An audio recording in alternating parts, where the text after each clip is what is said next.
Who does the king delight to honor? Not the proud, but the humble. And church, today I want to give a message that will literally save your life. Not in a salvation sense, okay? But pride leads to destruction. And I don't want you getting destroyed. But God exalts the humble. And so let me give a message that is, will really save our life, that will really bless us. Humility, not pride. And sometimes we think as pride as just boasting. Yung bang mayabang magsalita, maangas, you talk loud. But boasting is just one of the forms of pride, but that is not everything that pride has. Through this message, I pray that we will dig down deeper to what pride is, and we will see ourselves, and we will come to Christ, and we will look at the humility of Jesus Christ, and put His humility on ourselves, put on the mind of Christ, that we may live a humble life, and at the end I will show you God really exalts. The King delights to honor the one who is humble. When I say the King delights to honor, it means hindi siya napipilitan. Gustong-gusto niya. Gustong-gusto niya i-bless ang taong humble. Gustong-gusto niya na pagpalain ang taong mapakumbaba. And the King delights to honor us if we will walk in humility. So I'm excited to give this message. So our characters for this story are the four main characters. First is King Ahasuerus. In history, you might have read him as Xerxes. So he's a Persian king, and he was the son of Darius I, Xerxes I, or Ahasuerus. And during his reign, if you would remember, she had a wife, Vashti. But because of Vashti disobeyed her, she looked for a new wife, and by God's providence, Esther. By the way, Esther is the only book that never mentioned about God. But God's hand is in all of these stories. And so, he put away his first wife, Vashti, but then through the leading of God, the second wife came, Esther. A Jewish person, and she became the wife of King Ahasuerus, and the Bible says, it was not for any other reason, but God made her the queen for such a time as this. Why? Because she would save the whole nation of Israel from being annihilated, because the third character is Haman. The man who is the villain in this story, the antagonist, the enemy. And he wants to destroy the Jewish people. But praise God for the influence of Esther. And of course, another character here is Mordecai, the cousin that became the father of Esther. Mordecai and Haman were, at the king's gate, meaning they were officers. They were at the king's court. They have a high rank position. But of course, in the story, we will see that Haman was the higher one, because Haman was promoted into the position of prime minister. And it's so interesting, because when we talk about pride in the Bible, the best case study is Haman. Perhaps the second case study is King Nebuchadnezzar, and many more. But the best case study when it comes to pride is Haman. And you will see this, church, that pride, it's not really about being loud or, having an alpha personality. No, it goes down at the root of our heart, our attitudes, our responses. At gusto natin makita gaano kayabang si Haman, para mag-reflect tayo, teka, am I like this? And we will be drawn to the humility of Jesus Christ. Okay, so church, ready? Yeah. So I want to show you what pride looks like. So I have 4 points for you. So what does pride look like? Number 1 is this. Pride is hypersensitive. It is easily offended and always demands recognition. Pride is hypersensitive. It's easily offended, madaling masaktan, and always demands recognition. Let's see the story here. So in this story, what happened was this. Haman was just promoted to become prime minister. So it means, when we say prime minister, you are already the second in command, okay? After the king is the prime minister. In fact, if you would study history, the prime minister is sometimes more powerful than the king. He's the second in command. And so Haman was just promoted. And look at this verse. And all the king's servants that were in the king's gate bowed and reverenced Haman, for the king had so commanded concerning him. You know, I've read a lot of commentaries and they said this. When Haman became a prime minister, he even requested the king to command other people to bow to him. You know, in Eastern cultures, just like Jewish people, Middle East, Filipino people, if someone is greater, it's very, it's like instincts that if someone is greater, we immediately bow, right? Eastern culture, even Filipino, if someone is older, someone is greater, when they pass, we immediately bless, or, magbabaw tayo ng konti. It's very instinctive.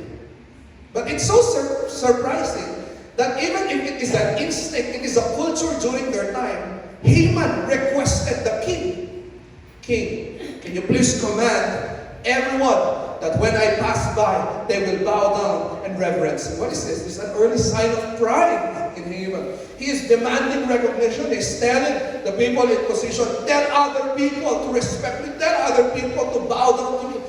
It's a sign of pride. And then he said, but Mordecai bowed not, nor did reverence him, for he was a Jew. There was one man who didn't bow down because for Mordecai, in the heart of Mordecai, he was said, no, I'm sorry, I cannot bow to you. I have a king. That king is Yahweh. I'm sorry, I respect you, but I cannot bow and reverence you because I only have a king. And so he did not bow down. But let's look at the response of Haman. And when Haman saw that Mordecai bowed not, nor did reverence him, then Haman was full of wrath. This is pride. First, he demanded people to bow down and recognize him. And when someone did not bow down and recognize him, he was full of anger. The Bible used wrath. Sobrang galit. Galit na galit. To the point that he thought scorn to lay hands on Mordecai alone. I wanted to get the grammar there, okay? Sabi niya, he hated the fact that he will punish Mordecai alone.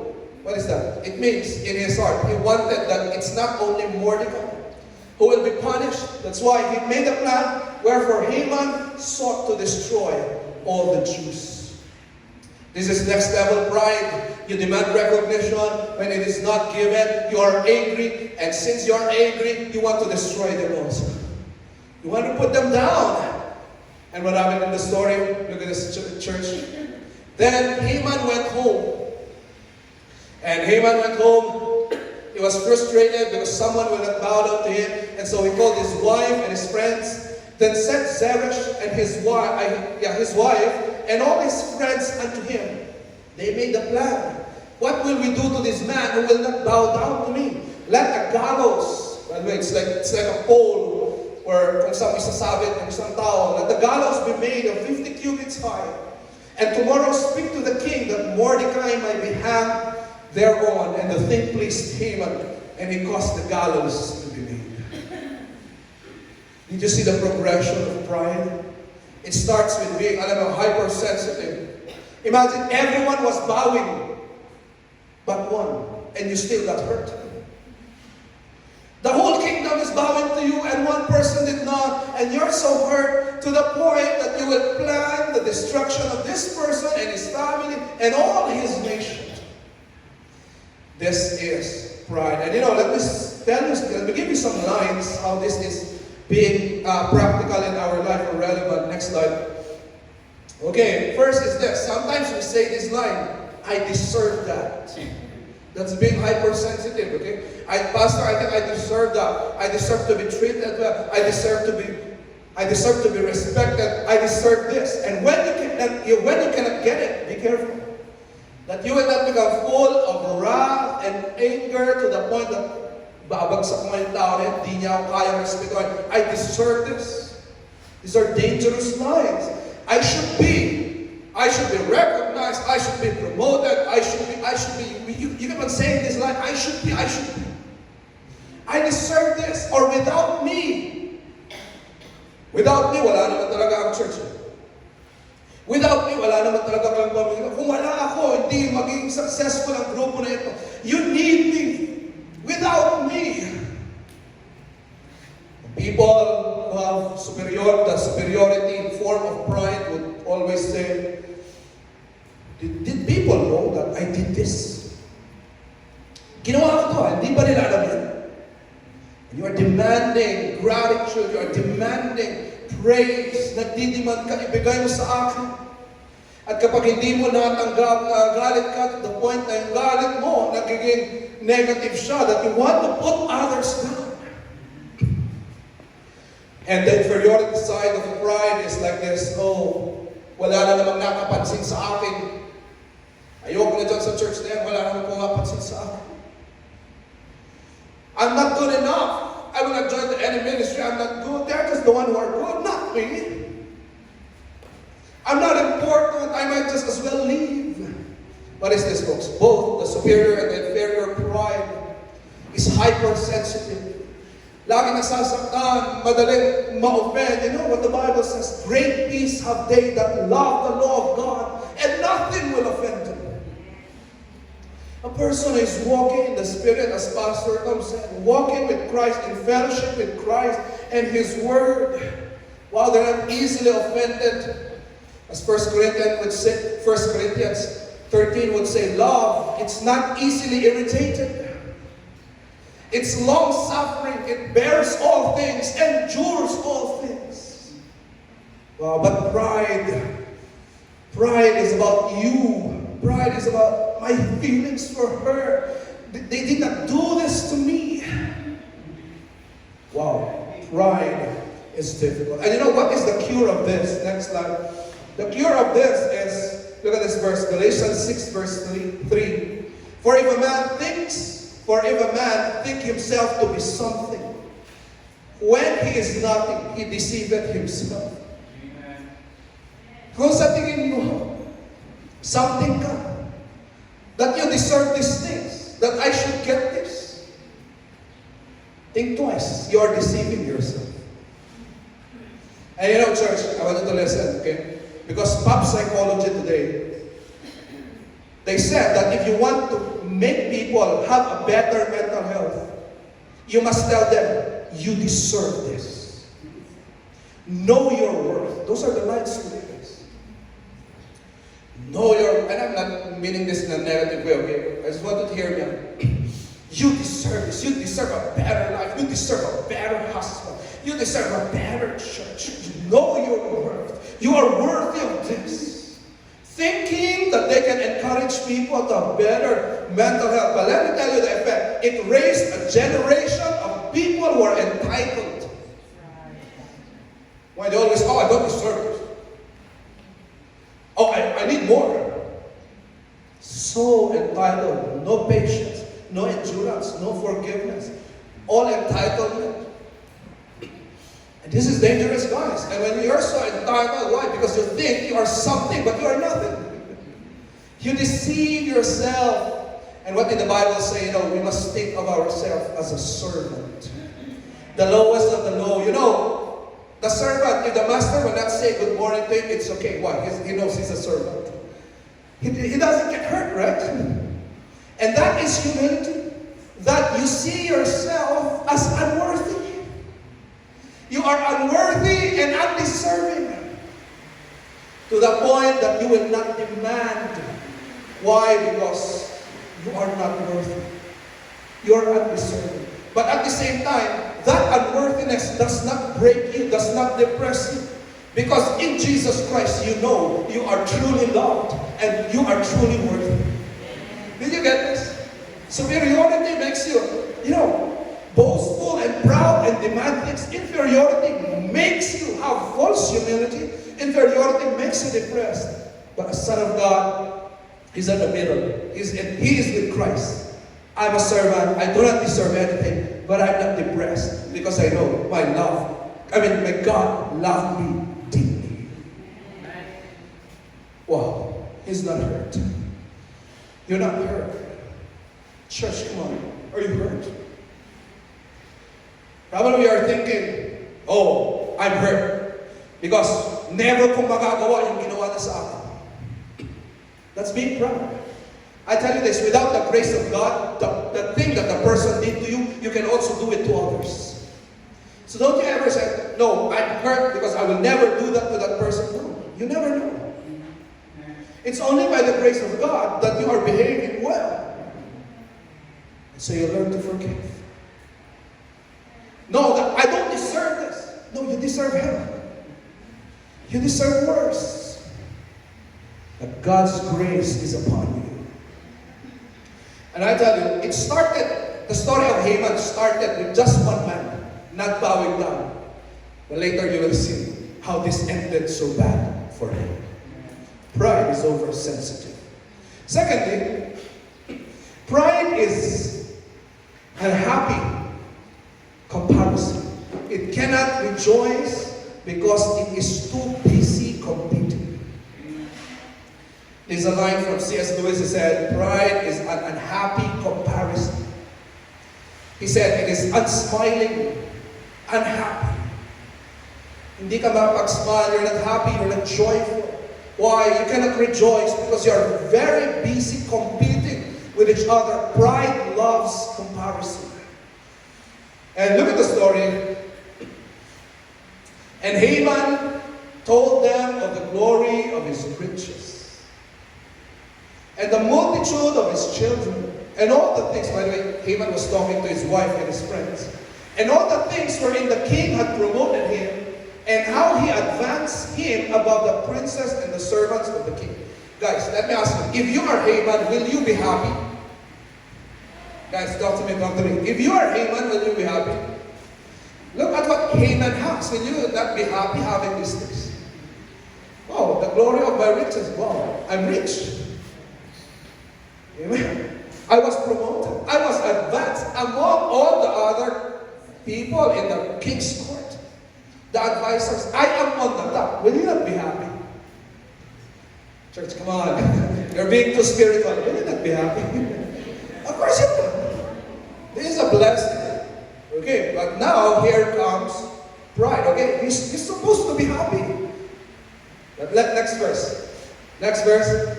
Haman said, moreover, okay, another blessing. Esther the queen did not invite anyone to come in with the king unto the banquet that she had prepared but himself. Imagine, Queen Esther invited Haman and the king only, that they will have dinner. Wow. Imagine if the president with his wife will invite you for dinner. What an honor. And no one else is invited but you. Wow. What a blessing. You should be happy. Haman should be happy. But the next verse said, yet all this availeth me nothing. That's the term of the King James. Other translations would say, yet nothing gives me joy. Why? So long as I see Mordecai the Jew sitting at the king's gate. Imagine this. Ang dami mo ng blessing, hindi ka pa masaya. Ang dami ng binigay ng Panginoon, you already have a lot. But what is this? Pride makes you look at others and you start to compare and you begin to say, no, I don't just want to be blessed, I want to be better than him. I don't just want to be blessed, I don't want him to be blessed too. You begin to compare. Look at these lines that I placed here. You're not happy just being blessed. You want to be better. You cannot celebrate others. You look at others. Dapat ako lang ang nabibless. Hindi pati siya. Okay, there's a very proud line that we think. If others are good, it makes me feel, it makes me look bad. That is pride, okay? If others are good, you cannot rejoice with them. Why? Because you are thinking, oh, because he is good, it makes me look bad. No. Okay, church? Alright, let's put this in the church. Okay, you see other churches, they're doing well. Does it make us look bad? If you think you do, you're competitive. Okay, pride makes you competitive. Everything is a competition. If other churches are doing well, praise God, they are not our enemies. Amen. Amen. If your seatmate today is getting blessed by God, it doesn't make you look bad. You must rejoice. That's why, church, okay? I'll repeat this again, okay? I'll repeat this again. I know I'm just saying this as a joke, but there's truth to it, okay? Stop saying the word sana over again. What I told you is that we here in church, we practice the line, I rejoice with you. Amen? I rejoice with you. And that's it. Praise God. But you know, the Bible says everything that we have, it came from God. So you don't have to compare. You have your own timing. You have your own time. You have your own blessing. So just rejoice with someone else. And I tell you, pride makes you a performer. You're always thinking, who is better? Did I do good? And no, church, I want you to get this again. Here in the ministry, if you do a ministry and your first question after you do the ministry is, did I do well? You are a performer. You just sound. You go back. Okay ba yung post ko? Stop it. You're not a performer. You are a worshiper. You must be asking, Lord, was that acceptable to you? Hindi mo tinatanong, okay ba? Okay ba? No. Why? Pride is very competitive. You look at others, gusto ako lang nabibless, dapat hindi siya nabibless. Can you rejoice? And I tell you, church, okay? If we cannot come to this stage of spiritual maturity, I tell you, it will destroy our church. Because here, there is always someone more beautiful than you here. There's always someone more handsome than you. There's always someone better than you at singing, richer than you, more successful than you, better at your talking, better at your encouraging. And if you cannot rejoice, it's so hard. There's always better at something. That's why I was telling Brother Gary the other time, Brother Gary, I'm so happy I never convinced our young people to come to Bible school, but you did. I'm so happy for you. Praise God. Even leaders, even the pastor, if someone comes and they do something better than you, praise God. Amen. Rejoice that God is moving in our church. Amen. And I tell you, if we will not reach the stage, I tell you, someday we will back down as a church. Everyone is envious against each other, and that is very dangerous, church. Okay, what's the cure? Next verse. Okay, Philippians 2 verse 3 is a very difficult verse to apply. Let nothing be done through strife or selfish ambition, or let nothing be done out of vain glory. Okay, but now here's the hard part. But in lowliness of mind, let each esteem other better than themselves.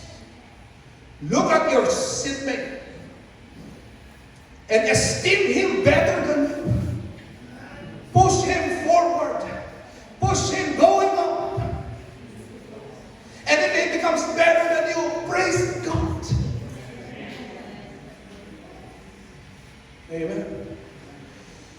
And you know, this verse is extremely difficult for us Filipinos because of the so-called crab mentality.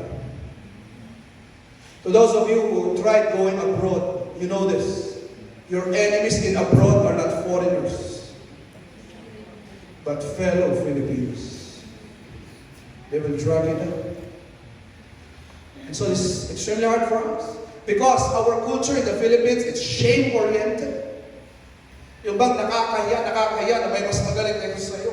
Gusto natin competition lagi. No.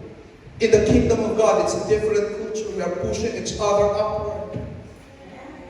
We esteem each other better than ourselves. What a difficult verse. Amen. Number 3, let's continue. What does pride look like? Number 3 is this. Pride is self-centered. It always thinks it's about you. It's about me. Amen. This is what pride looks like. You're always thinking about yourself. Okay, there's a funny story that happened to Haman. Okay, look at this verse. On the night, the king could not sleep. Okay, so this is what happened. Okay, so let's follow the story, church. Follow me. So Haman got offended with Mordecai. So he planned to kill the Jews. So he went to King Ahasuerus and told King Ahasuerus, King, I have a plan that I want you to give me the permission that I will let the people of Mordecai, the Jewish people, get annihilated, get destroyed, and the money that I will get, I will share it to you. Imagine, he's a businessman. And so King Ahasuerus, because King Ahasuerus did not know that Esther was a Jew during this time, so King Ahasuerus said, okay, go ahead, do it, Haman. And so Mordecai heard that that was the plan of Haman. And so that was the time that Mordecai went to Esther and told Esther, Esther, this is our plan. Invite Haman to the banquet. Invite Haman. We'll have dinner with the king. And during that time, I want you to tell the intention of Haman. I want you to tell Haman that he wants to destroy your nation. And I want you to enter the king's court. And I want you to do that. So that was the plan. And the night before that happened, this is what happened. On the night that the king could not sleep, and he commanded to bring the book of the Chronicles, 1st and 2nd Chronicles. And they were read. And it was written that Mordecai had told of two of the king's eunuchs who sought to lay hands on King Ahasuerus. And the next verse. And the king said, what honor and dignity have been done to Mordecai for this? Then said the king's servant that ministered unto him, there is nothing done for him. Did you get the story?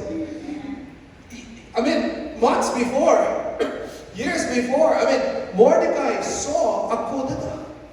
And he reported that to the king, and the king's life was saved, but Mordecai was never awarded.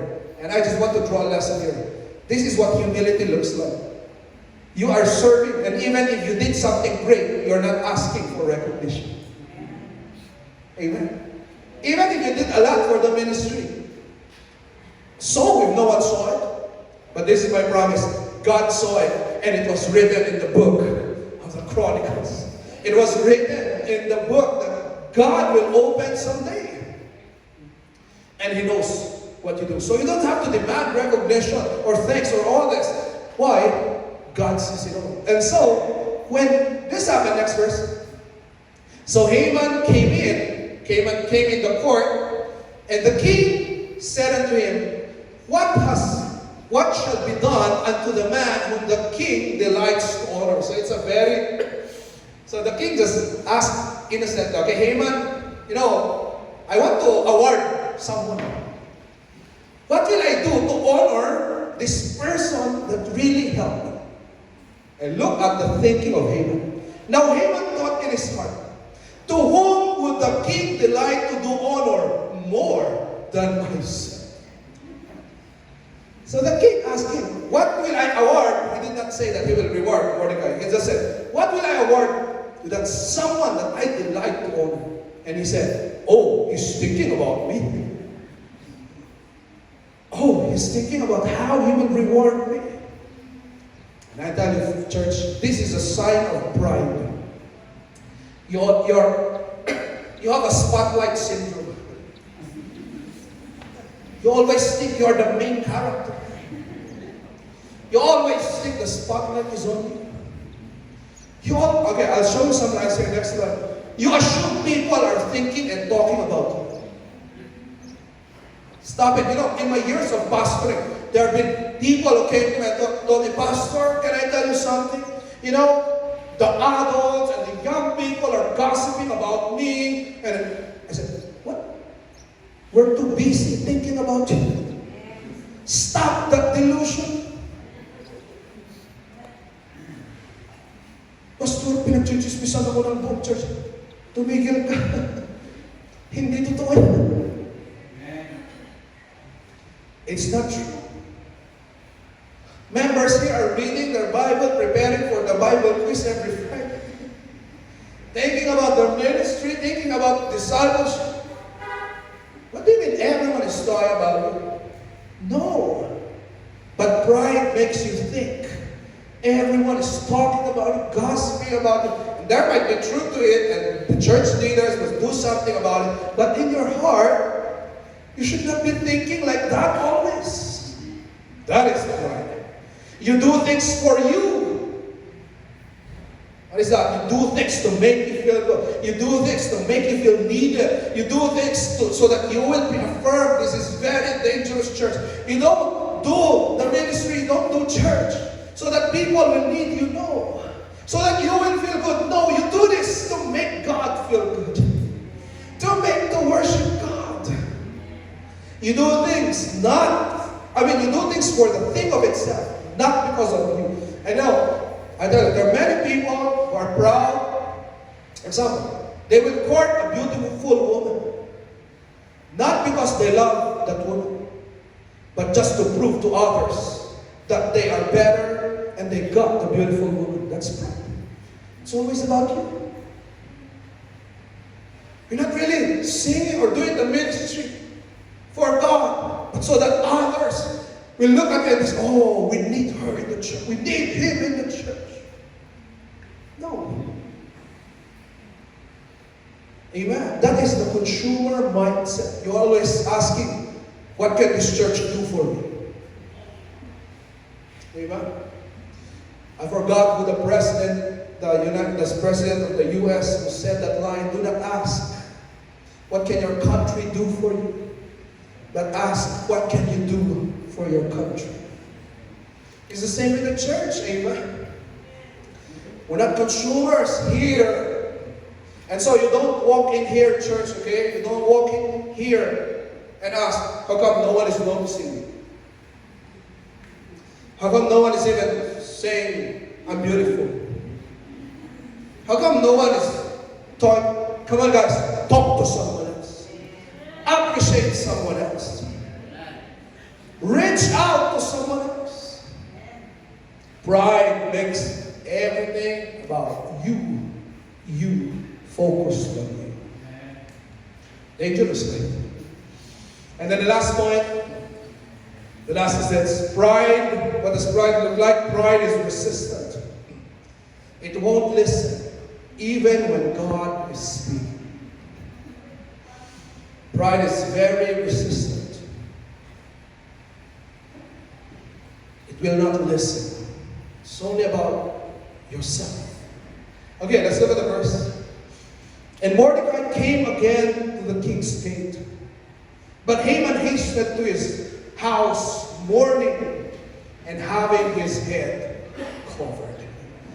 So he went to his house. Why? Because what happened was this. When he asked the king, what will I do? When the king asked, what will I do to the man that I delight to honor? Haman, later on I will show you the verse. Haman started to enumerate, king, this is what we will do. Give him a horse, give him a crown, and do this, do this. And the king said, okay, do that to Mordecai. So, it was Haman who paraded Mordecai in the city. And so after that, Haman went home so ashamed. Why did I even suggest that? I thought it was me. So I went home ashamed, mourning, head covered. And so next, he told his wife again and his friends. And look at this verse. And Haman told Zeresh his wife and all his friends everything that had befallen him. And I want you to look at this again. Then said his wise men. He had friends who are wise men. He had advisors. And what did the advisors tell him? And the advisors and his wife, Zeresh, said unto him, if Mordecai be of the seed of the Jews, thou shalt not prevail against him, but thou shalt surely fall before him. The wise man immediately recognized, that is a Jew. He has God on his side. He has the blessing and the favor of God on his side. So this wise man told Haman, come on bro, stop it. You cannot go against this man. He has God. What is this? Haman had a final chance. To retract his plan. He had a final chance to repent and be humble. He had a final chance to say sorry to Mordecai. He had a final chance to tell the king, okay, let's stop this plan that I suggested before of killing the whole Jews. Let's stop it. He had that last chance that night. But this is what pride makes us. You don't listen. You think you're good. You won't listen. And the Bible, definitely the Bible mentioned the word wise men who gave advice to him. Why? He denied the advice of his wise men. And so, next verse, next line, this is how pride looks like. It's very unteachable. Pride only listens to itself. Pride will never ask for advice. Pride will never ask for prayers. I want you to get this, church, okay? Please, please. It's true, the Bible commanded leaders to pray, or the church to pray for each one. But do you know, in the book of James, the Bible says, if you are the one who is sick, if you are the one needing prayers, you must be the one to ask for the elders of the church that they will pray for you. Why is it like that? Okay, get this. If you don't ask, it just means you don't believe in prayer. You don't believe in God. That's why you don't ask for prayers, you don't ask for advices, you do not listen. Dangerous. It's very unteachable. Correction feels like an attack. If you feel you're being attacked by a correction, that is hidden pride in your heart. When someone corrects you, sometimes it's not about you. It's just about probably the bad behavior or the bad action. Okay. Married people, leaders, us. Okay, if I correct you, someone corrects each other, it's not an attack, okay? Speak the truth in love. And if you see there's a legitimate complaint, then accept the correction. Pride will always try to prove it's wiser than God. And I had someone told me this before. I remember when I was preaching about a very basic principle: seek ye first the kingdom of God. You never know how God can bless you if you seek Him first. Someone told me before, Pastor, how about other people? How come they are getting successful even without God? I want to try to prove it too if this verse is true. I tell you, that's right. If you're trying to contest God, let me prove if God's word is really true. No, that's pride within. You're not wiser. Amen? Than the Ancient of Days. And now pride hides itself. And this is the most dangerous thing about pride. The more proud you are, the more you don't recognize it. Pride hides itself. Among the other sins, pride is the one hiding. Other sins, if you commit other sins, you know it. But if you commit pride, you don't know it. Example, you lied. You do not say, oh, I didn't know I lied. That's not true. You know you lied. Right? Example, you commit adultery. You do not say, oh gosh, you're not my wife. You don't say it that way. You know it. But if you commit pride, it hides itself. You won't recognize it. You will justify it. You will deny it. Pride, it hides itself. It's very unteachable. And so, Haman, last night, had a chance, but did not. The next morning, he still went to the banquet. And the amazing thing is this. Haman, took the gallows that he made. He did not even destroy it or hide it. He still went thinking that, the king will honor me. And then what happened? What happened was this. Esther 7 verse 10. In the banquet, Esther told the king, Haman is evil. Haman wants to destroy the Jewish people. I am a Jew. My people do nothing wrong. My people have served you for many years. This man is evil. And Haman tried to beg for his life. Lumuhod siya ng todo sa harap ni Queen Esther. And you know, it was already reversed. And what happened was this. So they hanged Haman on the gallows that he had prepared for Mordecai. Then was the king's wrath appeased or pacified. You know, pride digs its own grave. Pride leads to destruction. The gallows that he made to crucify someone else, it crucified him. This is how destructive pride is. You are digging your own grave. Lagi ka nasasaktan, pabagsak ka na pabagsak. If you're always hurt, if you're always hurt, you cannot teach, you cannot serve. You always hurt. If you're always thinking about yourself, you cannot think about others. You're digging your own grave. Keep going down because God resists the proud. God puts down the proud. So many verses, God, has reserved all these judgments for the proud. God is the one resisting.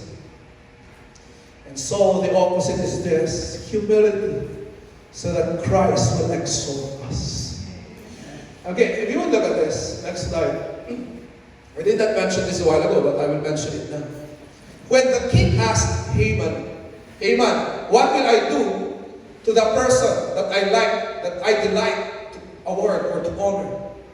This is the suggestion of Haman that Mordecai tasted.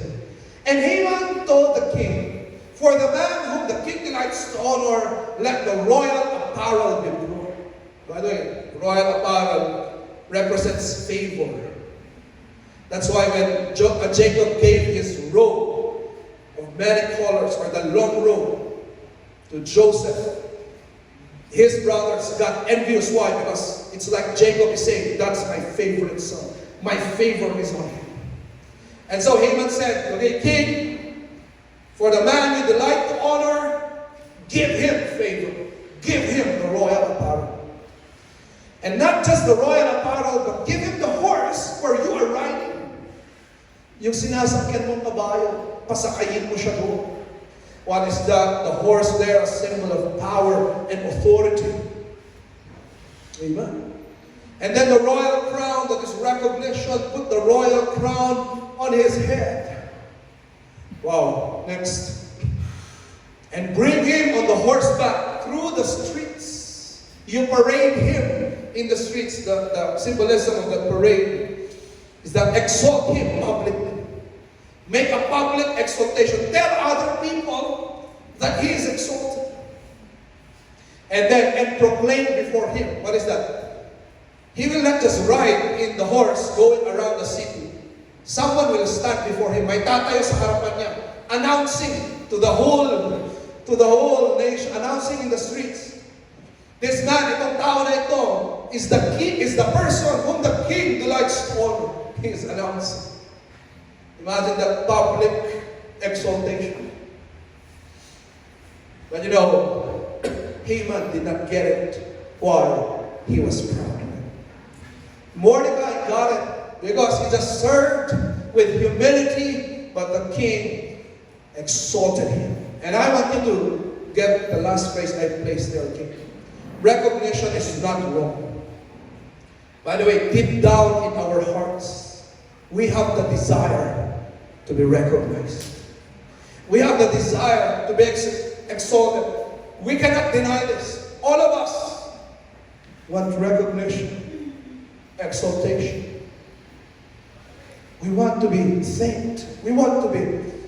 But the wrong thing is this. We start demanding it from others.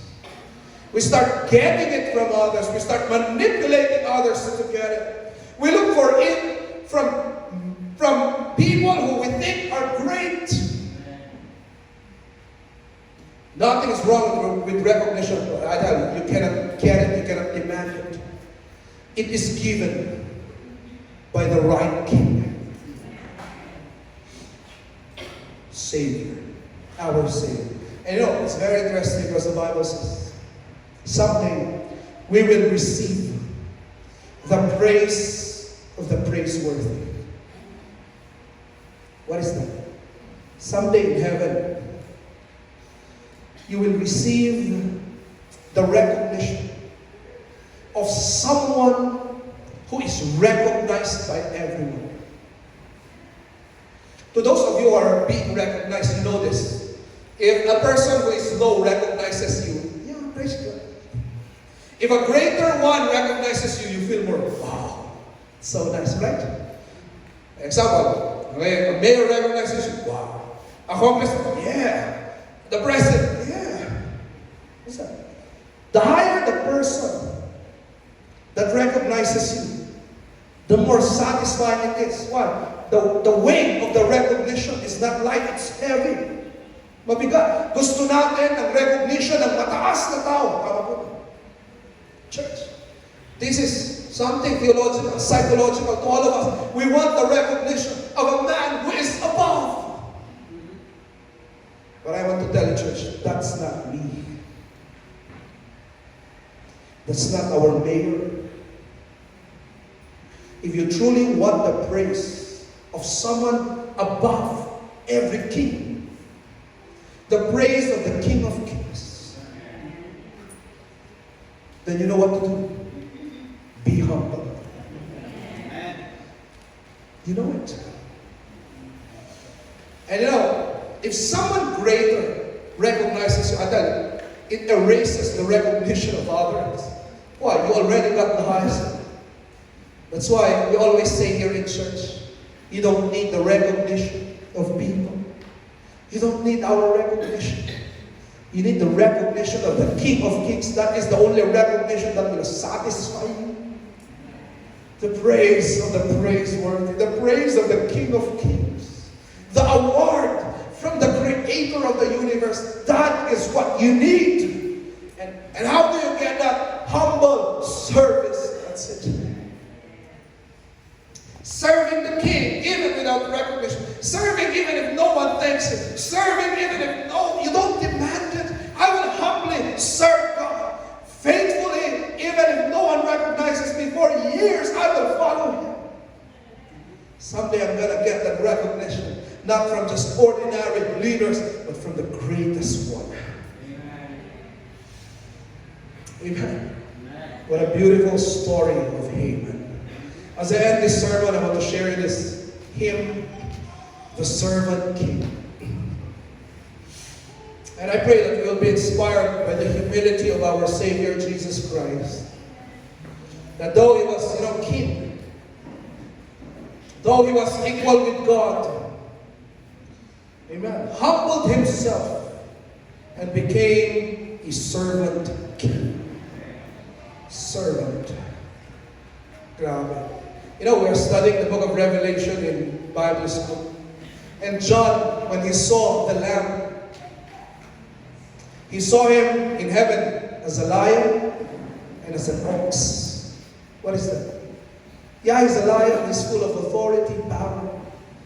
But he saw Him as an ox. What is that? He saw Jesus as an ox. He saw Jesus as a tireless, humble worker. Yes, He is king, but He is humbly serving, working hard. And I tell you, many of you, yumaman lang kayo konti, parang hindi nyo na kaya mag-serve. He is the greatest king, but He works tirelessly, faithfully, humbly. Tumangat ka lang konti. Pastor, yung mga yung people ng paggawin ko dyan, hindi na ako pwede dyan. Nag-serve ka lang ng konti, Pastor, graduate na ako. Nag-serve na ako ng matagal eh. Yung iba naman, 3 years ka pala nagsaserve, feeling mo, retired ka na. Christ, the King, but an ox, humble servant, the servant King. Do you know this song? It's a very old song. From when you came, helpless babe, enter the world, your glory veiled, not to be served by